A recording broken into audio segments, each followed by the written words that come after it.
Everybody calls it family loyalty, but it's not. Because if it were really about protecting the family, the people being hurt would be the first people protected. But instead, they're usually the one who's expected to stay quiet. So let's stop calling it family loyalty. Let's call it what it actually is: self-protection. People ask me all the time, why entire family protect one abusive person? How can 10, 15, 20 people all defend that same person?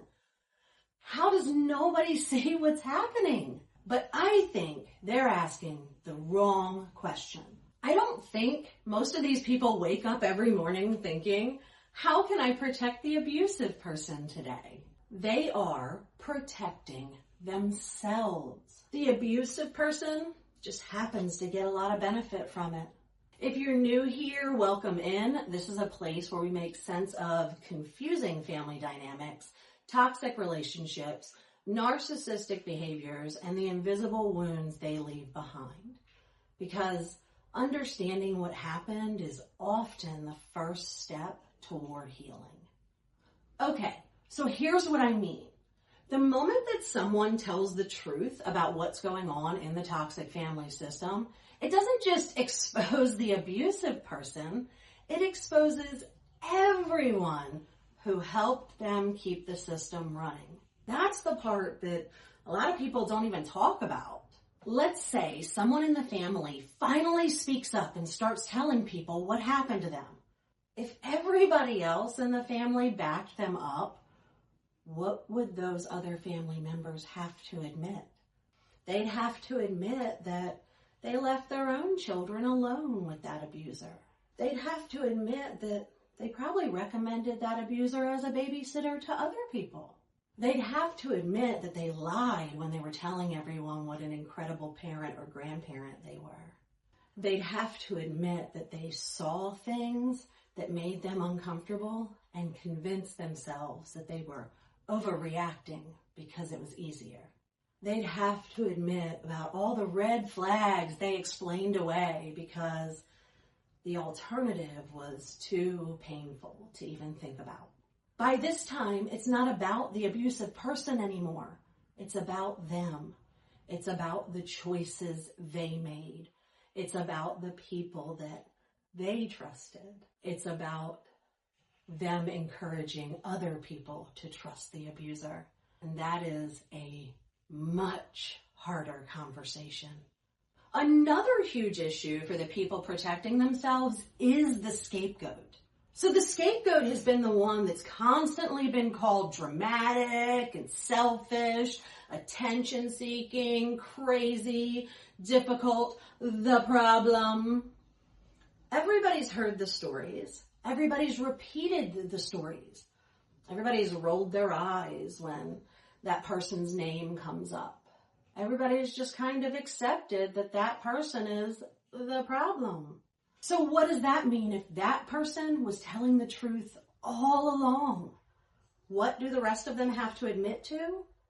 They have to admit that they judged someone's entire character based on gossip. They have to admit that they believed the loudest voice in the room instead of asking questions. They'd have to admit that they participated in isolating someone who was already being hurt. They'd have to admit that they may have become a part of the abuse. It's really uncomfortable, so it's a whole lot easier to keep believing the old story. People assume denial happens because the evidence isn't convincing enough. But the people in the family already know what's going on. Denial happens because the evidence is so convincing. It's just far too expensive to accept. Accepting it would change everything. It changes how they can remember holidays or birthdays or the conversations that they had with that person 20 years ago or 5 years ago or a week ago. It changes the moment when people tried to tell them something and they brushed it off, and it changes the advice that they gave to others, the people they defended, the people they abandoned. That's a whole lot to carry. So instead, they protect themselves from having to carry it. That's why you'll hear them constantly saying things like, why are you bringing all of this up now? And you're just trying to cause drama. You've always been difficult. You just want attention. But what almost never happens is a few people stopping to ask, is it true? Because if they actually ask that question, they might get an answer that completely changes how they see themselves. And that is terrifying. And I've noticed something else over the years. When somebody does tell the truth, people don't usually investigate the accusation. They investigate the person making the accusation. They'll pick apart their personality or their mental health, their past relationships, their past mistakes, their tone or their timing or whatever else they can think of to grab onto. Because if they can convince themselves that the messenger isn't credible, they never have to wrestle at all with the message. And that's so much easier. And people always love to throw in, we're just trying to keep the family together. But are they?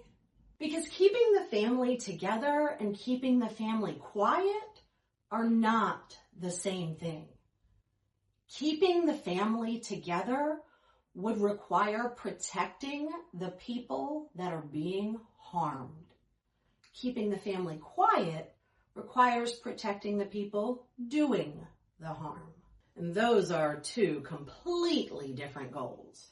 And another thing I hear all the time is that everybody knew Uncle so-and-so was kind of creepy. Everybody knew? Really? Then why was he ever babysitting? Why was he ever left alone with the children? Why didn't anyone ever speak up? Why was it always just laughed off? Do you see how quickly that conversation becomes really uncomfortable? Because now they're not just looking at Uncle so-and-so's behavior. They're looking at their own. And that is what they are so desperately trying to avoid. Maybe everybody knew that mom lied, or dad had a temper, or grandma played favorites. Maybe everybody knew that one child was being treated differently. But if everybody knew, then everybody has to decide why they accepted it. And that's not an easy question. People also get confused about why families become so angry when someone goes no contact. They'll say it's because they're heartbroken. And to be fair, sometimes it is. But a lot of the time, there's something completely different happening. The person who left creates a problem. Because now people inside and outside the system start asking questions. They want to know why that person's not coming around anymore and what happened. Well, somebody has to come up with a good explanation. But saying that they finally got tired of being mistreated doesn't make the family look so good. So they create another explanation. The person that went no contact is selfish and bitter and holding a grudge. They've changed and they're being manipulated by therapists and their spouse and the internet and whoever else they can think of. Anything except the one explanation that requires their accountability. Blame is cheap. Accountability is expensive. Blaming one person is a whole lot easier than asking 20 people to own up to the part they played. That's why toxic systems work so hard to make one person look unstable. Because if that one person is crazy, then nobody else has to change. If that person is overreacting, Nobody else has to apologize. If that person is the problem, then everybody else gets to stay exactly the same. And that's a pretty good deal for them, at least in the short term, because the problem for them is that eventually reality has a way of catching up. Maybe not publicly or dramatically, but people know. They remember the comments that didn't sit right. They remember the look on the victim's face. They remember the child who stopped wanting to visit. They remember the teenager who suddenly became disrespectful. And they remember the adult who quietly disappeared. They remember a whole lot more than they'd like to admit. And sometimes the hardest part about accepting the truth isn't accepting what someone else did. It's accepting that they saw pieces of it and chose not to put the puzzle together. That's why I don't think this is about family loyalty. Family loyalty would protect the people inside the family. This protects people's identities. It protects the story they've been telling for years. Because if they admit the truth, they don't just have to see the abusive person differently. They have to see themselves differently. They have to ask themselves why they didn't listen to the victim. They have to ask why they believed the gossip.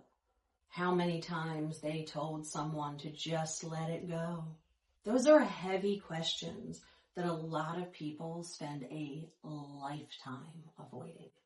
So instead, they call it forgiveness. They call it respect and family loyalty and keeping the peace. But underneath all those very pretty words is the same thing. Self-protection. Because if they admit the truth, they have to admit what the truth says about them. That's why these systems survive for decades. Not because one abusive person is just that powerful, but because everyone else has something they're afraid to lose if the truth finally comes out.